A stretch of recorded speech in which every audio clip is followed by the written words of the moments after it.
High friends, welcome back to चेरीलाज kitchen. आज आपण बनवणार आहोत मसाला पुरी. ही पुरी तुम्ही सकाळच्या नाश्त्याला, संध्याकाळच्या नाश्त्याला किंवा तुम्ही कुठे बाहेर पिकनिकला जात असेल त्यासाठी ही बनवू शकता व ही स्टोअर करूनही तुम्ही ठेवू शकता. तसेच लंच बॉक्सलाही देऊ शकता. अशी ही मसाला पुरी बघणार आहोत. तर चला वेळ न वाया घालवता रेसिपीला स्टार्ट करूया. त्याआधी चॅनेलला सबस्क्राईब केले नसेल तर सबस्क्राईब करा आणि बेल आयकॉनला क्लिक करायला विसरू नका. पुरी बनवण्यासाठी आपण पहिलं कणिक मळून घेऊया. कणिक मळण्यासाठी इकडे आपल्याला लागणार आहे 1 कप गव्हाचे पीठ आणि 1 कप मैदा. जर तुमच्याकडे हे मेजरमेंट नसेल तर तुम्ही एक वाटीच्या सहाय्याने मेजर करूनही घेऊ शकता. थोडे वर खाली झाले तरी काही नाही. तसेच मी यामध्ये ॲड केले आहेत चवीनुसार मीठ आणि 1 चमचा ओवा. ओवा आपल्याला थोडासा हातावर घासून मग यामध्ये ॲड करायचा आहे. आता यामध्येच ॲड करणार आहोत 1 चमचा एवढे तेल. तेल इकडे आपल्याला गरम नाही घ्यायचे आहे, नॉर्मल आपले तेल घ्यायचे आहे. आता यामध्येच ॲड करूया सर्व मसाले. अर्धा चमचा हळद, 1 चमचा लाल तिखट आणि अर्धा चमचा इथे जिरा पावडर घेतले आहे. मी जिरे भाजून त्याची पावडर करून घेतली आहे. थोडेसे जाडसर कुटून घेतले तरी चालेल. आता हे सर्व जिन्नसे आपण एकजीव करून घेऊया. आता आपण हाताने हे कणिक मळून घेणार आहोत. तर एकदा हाताने मी सर्व मसाले पिठामध्ये मिक्स करून घेते. सर्व मसाले मिक्स झाले आहे. आता यामध्येच ॲड करूया पाणी. इकडे आपल्याला पाणी थोडे थोडे करूनच घालायचे आहे, कारण की आपल्याला पीठ एकदम कडक असे मळायचे आहे. त्यामुळे मी थोडे थोडे पाणी ॲड करून ह्याचे पीठ मळून घेते. तर मी इकडे कडक असे पीठ मळून घेतले आहे. आता हे पीठ आपण झाकून ठेवूया आणि 10 ते 15 मिनटं हे पीठ आपल्याला असेच ठेवायचे आहे. तसेच मी 1 कप पाणी घेतले होते, त्यातले मला फक्त अर्धा कप एवढेच पाणी लागले आहे. त्यामुळे पीठ आपल्याला एकदम कडक मळून ठेवायचे आहे. इकडे म्हणजे 10 ते 15 मिनटं झाले आहे. आता आपण पुरी बनवूया. पुरी बनवण्याच्या आधी आपण पीठ एकदा हलक्या हाताने थोडेसे असे मळून घ्यायचे आहे. आता आपण 2 भाग करून पुरी बनवून घेऊया. पीठ थोडे कडक असल्यामुळे हातावर या प्रकारे थोडेसे प्रेस करून घ्यायचे आहे.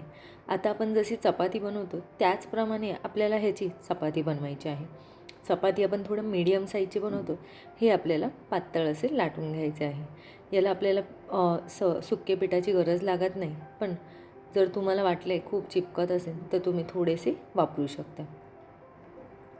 तर मी अशा प्रकारे पातळ एकदम चपाती याची लाटून घेतली आहे. आता यावरच आपण ॲड करणार आहोत मसाले. मसाले ॲड करण्यासाठी मी इकडे वापरले आहे 1 चमचा तेल, अर्धा चमचा लाल तिखट आणि अर्धा चमचा धने पावडर. हे सर्व ॲड करून ह्या चपातीवर आपल्याला पूर्ण पसरवून घ्यायचे आहे. हा मसाला सर्वीकडनं लागला पाहिजे. तुम्ही इकडे हाताचा किंवा चमच्याचा वापर करू शकता. तर याप्रमाणेच मी सर्व साईडने ह्याला मसाला लावून घेते.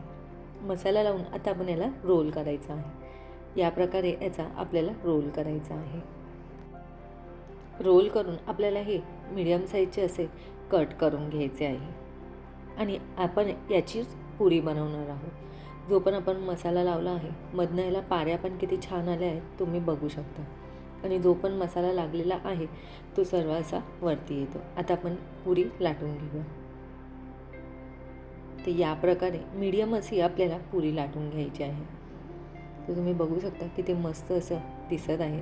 तसेच याला फॉगने थोडेसे होल करून घ्यायचे आहे, जेणेकरून आपली पुरी फुगणार नाही. अशाच प्रकारे मी दुसरी पुरीही तुम्हाला करून दाखवते. एकदम झटपट होणारी रेसिपी आहे. घरी नक्की एकदा ट्राय करा आणि मला कमेंट करून सांगा कशी झाली आहे ते.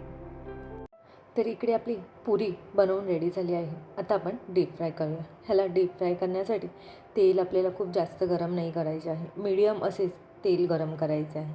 खूप जास्त तेल गरम असेल तर तुमची पुरी लवकर कलर येऊन जाईल, पण ती आतनं तळली जाणार नाही. त्यासाठी तेल एकदम मीडियम असेच गरम पाहिजे. तसेच हे पुरी तळताना आपल्याला गॅस लो टू मीडियमवरच ठेवायचा आहे आणि स्टार्टिंगला आपल्याला पुरी अशीच ठेवायची आहे. 1 ते 2 मिनटं झाले की पुरीला आपण वर खाली करणार आहोत. म्हणजेच थोडंसं हलवून घ्यायचे आहे.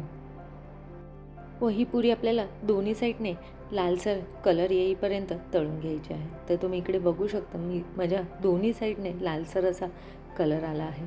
आता याला आपण काढून घेऊया. इकडे आपली पुरी तळून झाली आहे. जर तुम्ही मैदा खात नसेल तर तुम्ही मैदा न वापरता फक्त गव्हाचीही पुरी बनवू शकता. पण गव्हाची पुरी बनवल्याने ही जास्त वेळ क्रिस्पी अशी राहणार नाही, लवकर नरम पडेल. तर इकडे मसाला पुरी रेडी झाली आहे. आता आपण सर्व करूया. ही पुरी लहान मुलांनाही खूप आवडते, तसेच मोठ्यांनाही खूप आवडते. ही पुरी तुम्ही चायसोबतही खाऊ शकता. तर रेसिपी आवडल्यास नक्की लाईक करा अँड शेअर करा.